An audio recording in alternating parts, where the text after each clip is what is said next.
I've been in the industry now for 30 years. Can you talk a little bit more about your experience? In this industry, you either choose the industry or the industry chooses you. We had 5 locations when I sold. We had 62 service trucks. Current business now does around the $220 million. Or like, what are some of the things that you need to be paying attention to make it an actual business? If you look at social media and you watch, quote, successful people, they're going to tell you got to work 12 and 14 hours a day. And I'm just telling you, man, but that's bullshit. The best advice I could give somebody is to get it going before you get it right. What are the biggest problems you need to solve along the way? The first million. So now the dilemma is, do I add a truck when I've got enough calls, or do I wait till I have enough calls to add the truck? Or just some things that are important to know or keep track of to make sure those people are doing their job. Could be yeses and nos, could be numbers, could be percentages. Or how do you tweak or change your pricing as the business continues to grow? Gross margin, revenue per employee, additional overhead. Final words that you want to use to kind of round things out here. Just remember that how things are and how things start are not how things end. Welcome back to the TradeOps Radio podcast. Today, I am joined by Chris Crew. Chris, I will let you introduce yourself for people that are tuning in for the first time or maybe are unfamiliar with you and what you do. Just give us the quick overview of kind of how we got to where we're at here today. Perfect. Long walks on the beach. I wear a size old fashioned, and I prefer sunny, warm days. No, just kidding. Little bit electrician by trade. Currently the president of the Blue Collar Success Group, which is a best practices training coaching organization for HVAC, plumbing, electrical contractors. As a previous owner, I went through learning the lessons of business, of building and growing a business. I exited that business and sold back at the end of 2017, beginning of 2018. Today, my passion is to be able to help people to build the future that they deserve. Right on. Can you talk a little bit more about your experience kind of starting and getting into the trades? And maybe just like what that first kind of taste of starting a trade service or home service or trades business was like for you, and kind of just how that came to be.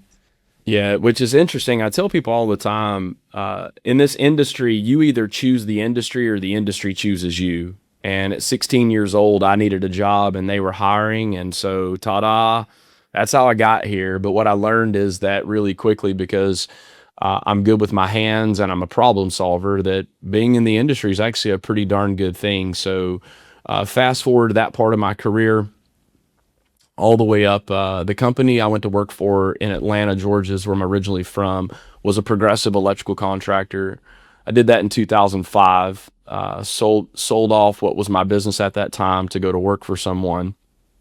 Because during that first stint of owning a business, I owned a paycheck. I didn't own a business because I didn't understand what it took to run a business and how to manage finances and market and do all the things that businesses do on a daily basis. I didn't understand that stuff. I just had a paycheck and I was going out and making great money. The company that I worked for in 2005 got bought out and they franchised it. It's a national franchise today. So I ended up in 2008 in Sarasota, Florida, helping coach, train, and consult business owners on the side of business that I had went to kind of go get my education on. That company turned and sold. I went to work as a partner, as the managing partner for an electrical company in town that actually happens to be the guy that I worked for in Atlanta, who was the owner of the franchisor. That fast forwarded my career a lot because it was during that time where I was able to apply all of the education that I had through coaching and training and consultant to go put it in place in the business and to see what it's like to walk a mile in the shoes of an owner and an operator and understand what the challenge is, know what it's like to have payroll due and not have the money. And when you've been through a few of those, you learn a few things about business and you learn things, what to do and what not to do. That business, we would go on to scale it. We had 5 locations when I sold. We had 62 service trucks running across the state of Florida. Today, that current business now does plumbing, HVAC, and electrical. They're probably somewhere around the $220 million range. But everything that we did at smaller size was always about how do we scale this? In other words, what we do today, is this scalable? And a lot of things you won't know if it's scalable till you actually start growing and you start feeling the pains of growing, or you hit the plateau of growth and it doesn't go anywhere. So it requires new thinking. Sorry, I know that was a long answer to your question though. No, that's perfect. That gives me a lot of juice for these follow-up questions. So if we rewind back to like the first you said stint of running your own business, what were the reasons that you felt you were confident enough to go out and do it? And then what were the reasons why it didn't work or why it was a struggle? Well, life kind of served me up this opportunity. And so as an electrician, I thought, and I was new construction at that time, I thought as a new construction electrician, the only way you can make ends meet is you got to do side work. And so I was doing a lot of service work on the side, and the service work that I got came from the business owner. He said to me, Chris, there's no money in service.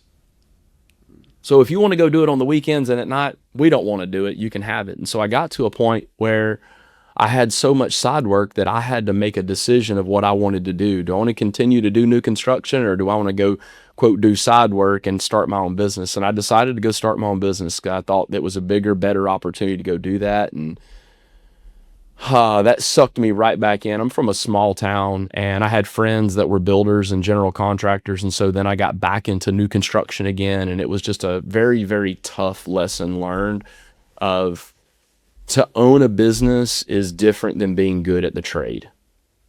Those are just two different skill sets.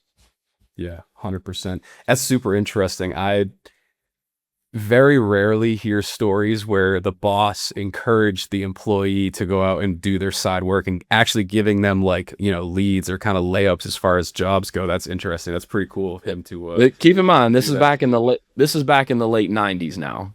Like in the late 90s, new construction was booming. I mean, it was booming, and so nobody wanted to go do the service work stuff at that time. And I think that was really where in the late 90s service contractors started grasping onto, because a customer would try to call and be like, hey, I need to get this little yeah, we don't deal in little projects, because they thought that was like you couldn't make money with little project stuff. Everybody was looking for the big jobs with the big paydays, and man, were they wrong. Yeah. Just for a reference point, what were prices like, or like what was your like man hour rate, or like some of the cost of materials and stuff back then, if you can recall, or even like ballpark, just out of curiosity to see how. I mean, look, when you're now. Listen, back then when you were at $85 an hour, you were considered expensive, but like that's what it took to put food on the table.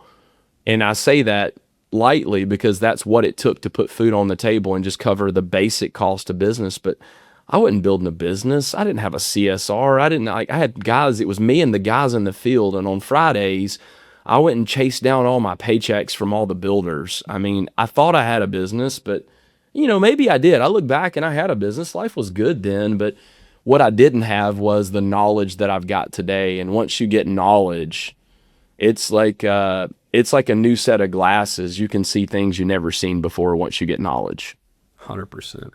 With that being said, there's an uncomfortable amount of people that don't have a business. They have a high paying job. And if they're real with themselves and are able to admit that, whether they can say it out loud or not, they know on the inside that it's like, dude, it's taken everything they have and then some to keep this thing going. And whether it's worth it or not is a question you can ask yourself to find the answer for. But what are some of those really key things that you learned or understood that allowed you to distance yourself from that kind of mindset and actually make changes? Or like, what are some of the things that you need to be paying attention to, or that you have to have like a feel for to make it an actual business and not just like the high paying job? Well, here's where I start with, it's hard to go anywhere when you don't know where you're headed. So you can't, I can answer the question, but that won't give anybody context. The reality is, what kind of business do you want to run and what kind of life do you want to live? Because that now determines what kind of actions you need to take in the business to start doing that. For me, I wanted freedom of time, which was, I don't want to have to be here at 6 o'clock every morning and have to work till 8 o'clock at night. For me, that's not business ownership. That's a prison that I build. I don't want that.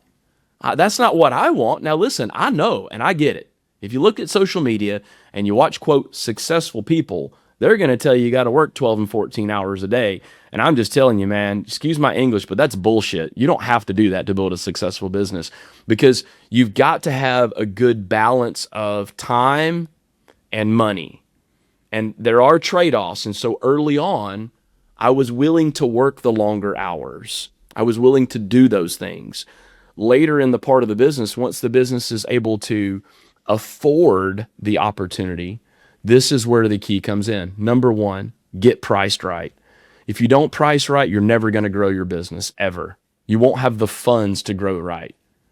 Number two, recognize that people are the heartbeat of this business.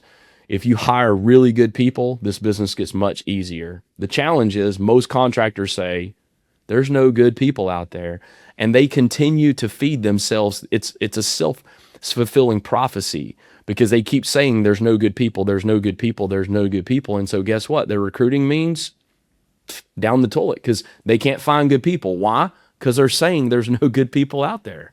Yeah. Once you do that, then you got to start focusing on what are the basic processes that we follow on a consistent basis in this business, and how do I document them? And it can't be a manual that somebody's got to read a 10-page document to learn how to answer phones or use a CRM. Like, it's got to be easy to digest and easy for people to be trained upon. And then once you do that, you actually have to train people on processes. And then the last component, start holding people accountable to that by tracking and measuring performance numbers. Performance numbers in marketing, performance numbers in sales, performance numbers on the phone, performance numbers in financial. Because what gets tracked has the ability to be measured, and what gets measured has the ability to be improved. Yeah, 100%. Yeah, if you don't have the hard numbers, the numbers don't lie. You know what I mean? So not only to make changes or improvements, yeah, you need, like, if not, you're just guessing. And guessing does not get you anywhere when it comes to making decisions around growth for a business. You might get lucky sometimes and make the right one, but generally speaking, when it comes to growing the business, like you said, there's two things that you're going to be investing in. It's, time, or it's money. And I don't know about you, but me personally, I would rather not gamble or guess with either one of those. So, making decisions based off the numbers and having data backed decision-making processes is really important. And a lot of guys. That's interesting you say that. Like, time and money it's one of those things. You can't get back what's been gone. You can only get what's in the future. And the challenge is you don't get the guarantee of the future of time and money. So it is important to, the best advice I could give somebody is to get it going before you get it right. And then you have the ability to get it right after it's going. But that's the key. People forget to get it right. They just get it going and be like, oh, okay, great. I'll just do more of this. Oh, I'll just work more hours. Oh, and so it compounds. And then what it does is the money might get there to some degree, but it literally eats up the time. So when you realize that you're not in a time money economy, that's when the game changes. Because I don't trade my time for money anymore. I don't do that anymore. I trade my experience for money. Yeah. There's a lot of those kind of like small mental shifts where it's like, if you just see it from this angle, instead of being so hard-headed and just like doing it the way you've always done it. There's so many times where like I've had people tell me these like one-liners like that, and it just like opens my brain up to thinking a slightly different way. And I'm like, wow, I've been doing this wrong the whole time. What the fuck? Like, that makes complete sense. I wish, I had known that, years ago. And a lot of times it's like, you need to go through the experience, do it wrong and struggle and feel the pain of that for someone to come along and then say the thing.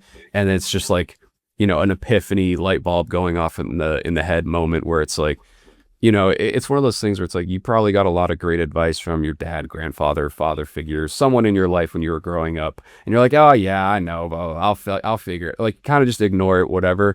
And then you go through something and it's hard and it stings a little bit, and you're like, damn, he was right. And it's like, only in hindsight, do these simple kind of almost basic common sense type phrases, sayings, mindset shifts. It all makes sense in hindsight looking back at it, but a lot of times it's like you kind of need to go through the fire and trials a little bit and feel it for yourself, and then it just all makes sense in the end. But Think about it like this. The average human being will do more to get out of pain than they will to gain pleasure. Yeah, 100%. So, in other words, instead of doing what I know that'll actually make my life better, I would rather wait till it hurts enough for me to make a decision. And so, pain is a great stimulant for wanting to get out of a current situation. I tell people all the time, you'll fix it when it gets painful enough. Yeah. But just when the challenge is this industry, specifically HVAC, plumbing, and electrical, has the most pain tolerant people I've ever met in my entire life. They'll continue in pain for a long time. And what I've learned is that pain is a necessary, but how long you go through it's up to you. Like if you just know that I'm not doing what I'm like the team member that's a major PIA. I just live in a world where I'm like, whatever you're bringing to the table ain't worth it. This ain't working. I'm moving on. And every single time when I make those decisions, the business gets better. Every time. But we have this fear of like, if I do that, then I don't know. So I would rather stick with what I know today instead of charting to an area where I don't know. I've never felt, I've never seen, I don't know what it's like to be, that again. So, sometimes you just got to be willing to go through the process. And this is what it's like to be an entrepreneur. Yeah, 100%. To just kind of piggyback on what you just said there, where it's like the uncomfortableness of making decisions that you haven't made and not being sure of how it's going to impact things positively or negatively, it creates this like, I don't know if scarcity mindset's the right way to phrase it, but you kind of get where I'm saying, where it's like you would rather be in pain and stay the same than take an uncomfortable chance at the possibility of things getting worse or better. And I think that's one of those things where it's like, at a certain level, once you've made enough of those decisions and seen how it turns out in the end, it's almost like a muscle that you can train, where you can kind of fight that like pessimistic voice in the back of your head that's telling you, oh no, it's fine, just stay the same and thug it out. Like you said, where it's like, I got to a point in business where I made enough decisions over and over again, and I saw how every single time I acted in what felt like my best interest at the time or got rid of the problem, even though it was scary, uncomfortable, was going to cost more money, you name the possible worst case scenario outcomes, going through that enough times, you eventually just develop the sense of like, okay, I know that on the other side of this decision is something that's good for me. And I think that whether it's in your personal life or just in business, anything in general, really, it's like a lot of times the most rewarding, most valuable thing that we can do, attain the goal that we want, is always on the other side of like the decision that we're the most afraid to make. And typically it's just like fighting through that mental barrier to get to the other side. And a lot of times in my personal experience as well, where it's like the fog that your brain creates when it's scared or uncertain, it's super dense, but it's an inch thick. And once you take that first step through it, it's very easy to just get through the other side. Like the fear is based around not making the decision. Once you make the decision and commit to like you're at a fork in the road, right? And while you're standing there with two paths, it feels like a heavily weighted decision which one you want to go down. But once you commit to one side, it's like, oh, I just took a step and now I'm on this road and I'm going and I don't have to look back. And it's, we're just on the way to the next one. Like, once you kind of make the leap and commit to it, it's like, oh, that was easy. Why did I not do this earlier? Like, the world isn't going to fall apart. The sky doesn't fall, and business goes on as usual. This is interesting that we're talking about this, because this is the catch for the entrepreneur and operator. They end up encountering what we refer to at Blue Collar as decision fatigue. Operators get decision fatigue, and because they get decision fatigue, they don't want to make any more decisions. And the reason why they don't want to make any more decisions is because decisions always create an outcome. And this is the reason why addicts are addicts. They're addicted to things because whatever the thing is, even if it's destructive for me in my life, let's say it's alcohol or drugs or pornography or anything that I'm totally addicted to that's bad for me, I would rather do that because that feeling I'm comfortable with, even though I know it's bad, but I'm comfortable with it. I'm okay with that. And the challenge is with operators is they don't want to make the decision because on the other side of the decision is uncertainty. It's uncertain of what the next step will be forward. So what I'm going to say is, as human beings, we crave certainty, but there's a part of us that craves uncertainty as well. And this is where I would say to someone, make the decision. And the reality is, no decision is a death sentence, right? As well, I guess it could be, but I'm saying making this decision in business doesn't mean that you can't reverse, come back out and go make the other decision again and learn from that. I've had a lot of valuable lessons where I've made a decision and it wasn't the right decision. Well, I got to own it. Number one, I got to own it. Hey, didn't make the right decision. And by the way, in leadership, coming out in public and saying that wasn't the right decision creates a vulnerability for you as an owner or a manager that will accelerate trust with your team like you've never seen before. And it's called being open and honest and raw. And when you're open and honest and raw with your team to some extent, obviously you may not be like, hey, by the way, we're not going to make payroll on Wednesday. That freaks everybody out. But you know what I mean? It's like if you've been through some tough situations there, when you make decisions, they also become confidence builders. That, hey, you remember that time when I made that decision about and I didn't know and it worked out this way? It's all a part of the process, man. You got to let it unfold before you. Yeah, 100%. There's two things that I'm like thinking that just you saying that made me kind of like remember. The first one is like, yeah, there's really a very few number of choices that are like one-way streets where you can't undo, reverse, card, out of them. And most of those choices like don't have anything to do with your trades business. Like a lot of the stuff that we do there is, it's not a fine print, sign your life away 100% forever, have to stick with it till the day you die. It's not how it works. Nothing is a life sentence, man. Nothing is most things in life are not life sentences when we make decisions. And I think that's where we all get hung up to think that if we make this decision about this today, what if I change my mind? People change their mind all the time. Well, then my team's going to think I'm unstable and I don't know what I'm doing. I like to frame it this way. Hey, here we've got an opportunity in front of us right now. And this is a choice that we're faced with as an organization. And what I think is going to play out for us to be the best is this. So what we're going to do is we're going to go down this path. But if at any point that this is not right for you, and this is team buy-in, right? This is how people rally around leaders when you're open in your communication, you're upfront. Even if it's one person on your team, if you're a team of two, like creating trust stems from being truthful. That's what trust is based on. And the more truthful that we can be, the more trust that we create, the more trust we create. Now people believe in me even when they can't see it. Yeah, and the truth can come, the truth can still be the truth even if you're making a decision that ends up being wrong or not the be all end all in the end. At the end of the day, it's like you said, if you have a sit down with your team and you're like, hey guys, this is what I think. Why I think this is because I'm making what I think to be the best choice with the information that I have right now. So we make a change. After that change, new information is presented that tells us if it was or is not the right decision.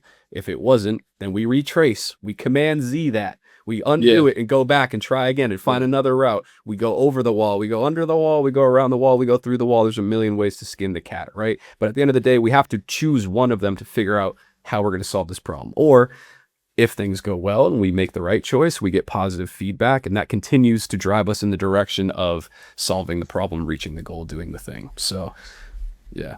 Lessons learned in business, and I always say this, it's not just lessons learned in business, it's lessons learned in life. And if life is trying to get you to learn a lesson and you make the wrong decision, don't worry. Life will give you the opportunity to course correct. That's just how life works. It's going to give you the opportunity to make a different decision again.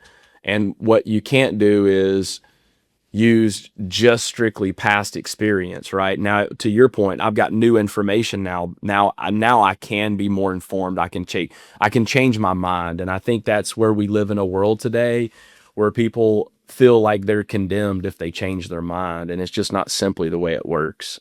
And when you can get freedom from that, that's when things really change. Yeah. Yeah. 100%.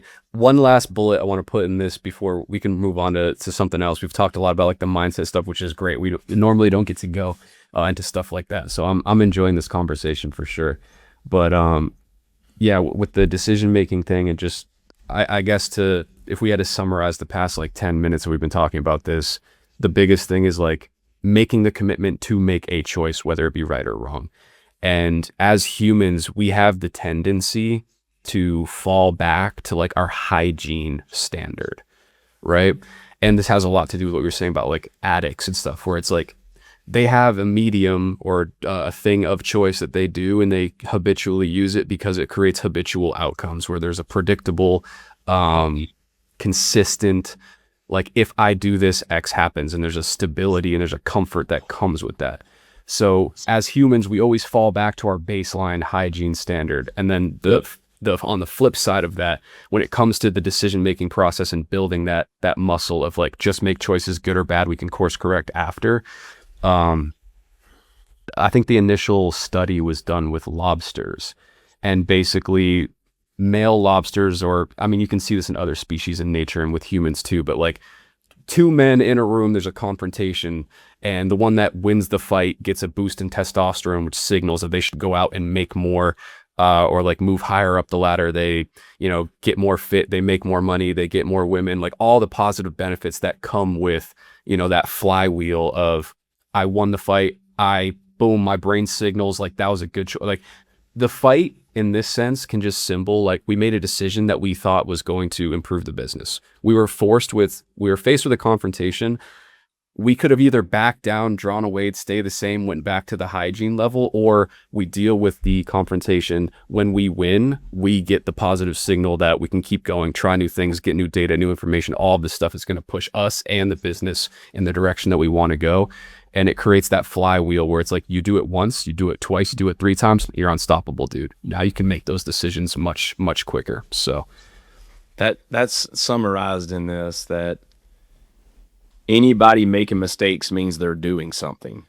It's hard to make a mistake when you're not doing anything, right? And so the reality is you're gonna make some mistakes along the way. Just consider it that those are lessons learned. And I said that if you didn't learn the lesson from that, don't worry, life will give you another opportunity to learn the lesson again. It's just like, don't sweat the small stuff. Yeah. Yeah. Most of the hard lessons that I've learned in business, looking back at them after, whether it cost me time or money, whatever I paid to learn that lesson was totally worth it. Yeah. Totally worth it. It wasn't an L. I got the good end of the deal looking back at it for how I was able to move forward afterwards. So usually when you're right up close to it though, it's not so clear until you get further away from it that you're like, man, I'm so glad that happened the way that it did. I'm so grateful for that. If that wouldn't have happened, man, this would have happened. Once again, the old saying is hindsight's always 20/20. Always. Of course. If it wasn't, life would be too easy, right? Yeah. Can't have that. I wanna pick your brain a little bit more about the process of starting up your own business and also what you've seen with a lot of the people that you've worked with. The follow-up to this, maybe we can break it into like revenue ranges, because obviously the problems or the struggles or the things that are going wrong between like 0 to 500K and then $1 million plus and then 10 to 20 million. Like you're talking about, you've worked with businesses that are franchising multiple locations, multiple services, doing tens, hundreds of millions, where it's like what those guys are, the conversations in those rooms are totally different than the guy that's in a van by himself, still figuring it out, getting started. So maybe we can break it into like the different ceilings or like revenue ranges where you notice there's a significant shift in what's happening in the business? If we can just kind of go from zero through each of those steps, like what are the biggest problems you need to solve along the way? The first million presents a whole set of challenges for an operator. That's where you're dialing in, trying to figure out how to move the chess pieces around. Cash flow is usually really tight. You don't have an abundance of cash flow sub $1 million.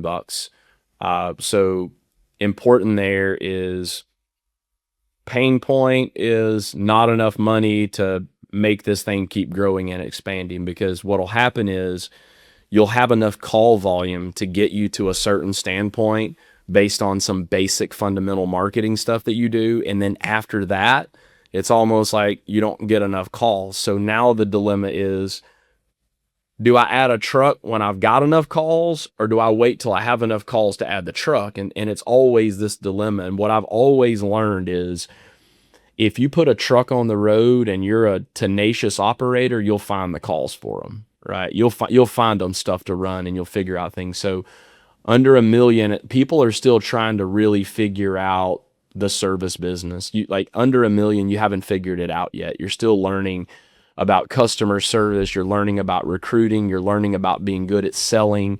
But I've seen it happen where a good operator is a really good salesperson, and they can get to the first $1 million really fast because they can sell the first $1 million themselves. So then the complexity is, who do I hire first? Do I hire somebody for the office, or do I hire somebody for the field? So once you figure that out, then that's what accelerates you. 0 to $1 million is going to be 1. Then you're going to really break out the next 3 to 5, touching 6.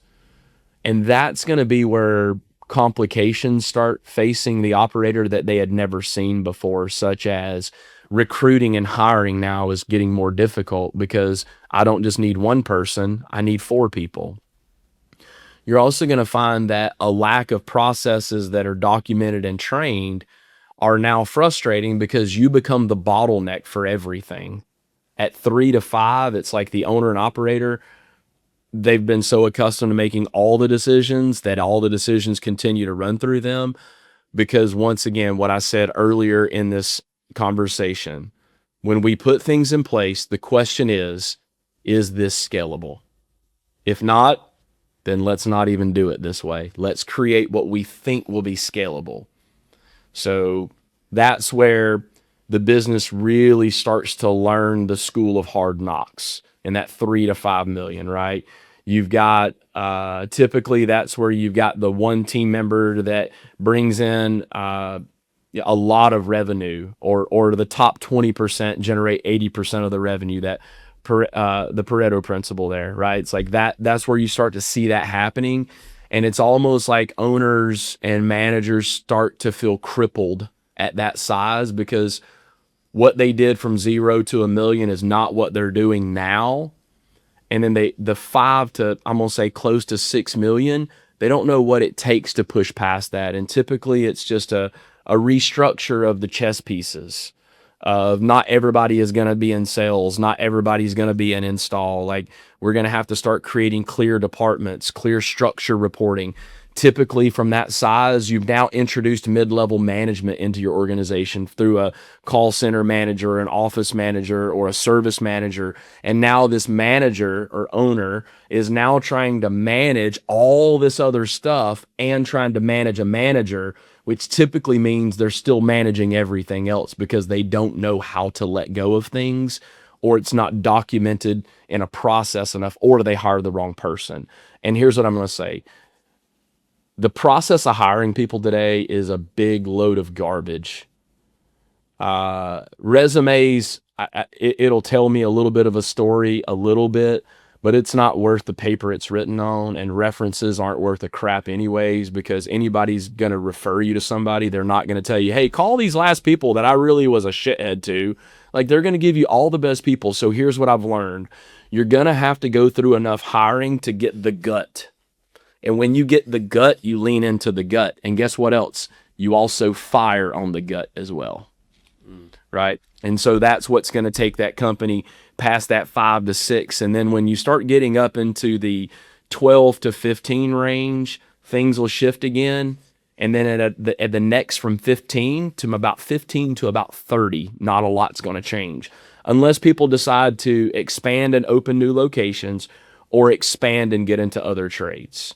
So from 15 to 30, not much is different. The foundations you lay in place at 15 will get you to 30. And then when you get to 30, then you got to start thinking a little bit more like a corporate minded kind of person that is looking for the long-term bigger picture plans of that's where, you've got a dedicated accounting manager.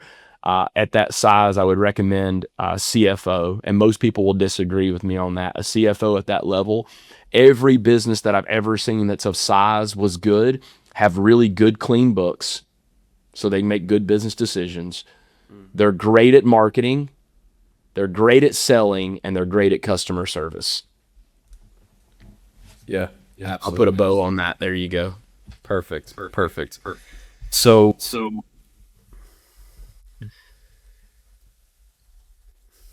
those are some of the things on different revenue ranges. If we break it into the different departments, call it like money, pricing, having cash flow, lead generation, getting new customers.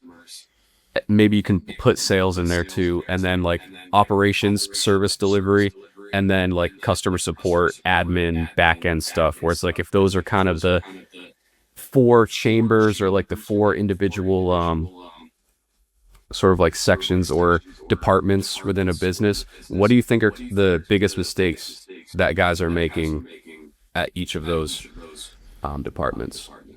On money, they're not looking at it. They're looking at the bank account. And I always tell people the bank account doesn't tell any stories other than how much money's in the bank. That don't tell you anything about the business.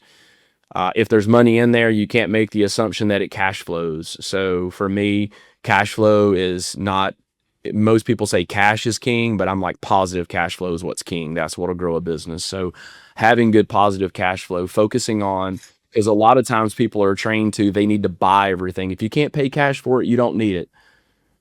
I just differ from that opinion. That's how you build the business, right? You got to use other people's money to leverage to create cash flow. In the call center, not focused on performance in that area, right? You got to focus on performance, and then moving into the field and customer service is once again not focusing on performance. When you don't focus on performance, you got a bunch of team members running around doing whatever they think is best. So that's where we actually come in, right? That's where we help create clarity for businesses of, your current average ticket's $450. You don't have enough service calls. You don't have a service call problem. You have a performance problem. You're not booking right? And so a lot of times everybody blames. So what can they do in marketing? Just have really good tracking in place. But marketing is the machine that gets it going, but everything that happens after that is all performance based. And when you're not tracking performance based KPIs, it's hard to know what to do. And so the biggest mistake I see is making too many decisions with not the right information. 100%. What about like the office admin staff, people handling some more behind the scenes stuff where it's like maybe they're not a revenue producing employee of the business, but they still have an important role? What are some of the mistakes? I would assume most of it could be like around hiring there, but or just some things that are important to know or keep track of to make sure those people are doing their job how they should. Yeah. There is no accountability without visibility. So everything that you do, you got to make sure that you're able to measure it and put metrics in place. Checkpoints could be yeses and nos, could be numbers, could be percentages, could be any of those things. So once again, I'll say it again, without visibility, there's no accountability, and accountability is the key. Gotcha. Let's talk about pricing. What are some of the biggest issues that you guys see with guys not pricing themselves properly, profitably? They're, like you said, you can't just look at the bank account and assume that that is like the be all end all health metric for the business. It's like, oh, well, we got money and there's more in there today than there was yesterday. It's like, okay, but you could have still lost money on one job and made a couple on, something else, and it just kind of evened out, and you're in the green, but you don't know by how much, or you don't know where you're losing it either. So Number one, know your cost. If you don't know your cost, you can't price correctly. It's just that simple. Like that is the answer at a startup. That is an answer at 100 million. Like that principle is 100% universal. Know your cost. Yep. Obviously, as you scale the business and you hire more people and there's other moving parts and things, people on payroll, there's other expenses. You might have to get that CFO or that really good like attorney or CPA, whatever it is. So my question was going to be like, how do you know, or how do you tweak or change your pricing as the business continues to grow? Obviously, yeah, it's more overhead, more expenses, more people. We need to change the price to stay profitable. Are there any other sort of leading indicators or things that, like, if X is happening in the business, you know for sure that it's probably we're about at that point where we need to start raising prices, or it's already something we need to tweak? Gross margin, revenue per employee, additional overhead that's being taken on, all of these require an adjustment to pricing. And you only do that through job costing. Yeah, so tracking profit and loss basically for every 1,000%. individual 1,000%. job project stuff that's happening. All right, well, Chris, thank you, man. Great conversation. Really appreciate the deep dive there. Got a lot of great info about not only scaling at different revenue ranges, but also went really deep into like the mindset stuff too, which is great. And I think that's obviously one of the bigger, more important and less talked about pieces too. So if there's any final words that you want to use to kind of round things out here, and also any places people can find you at, we'll make sure they're down below. They can find you there. Yeah, no, I just think departing, just remember that how things are and how things start are not how things end. So continue to elevate yourself, gain education, and make decisions.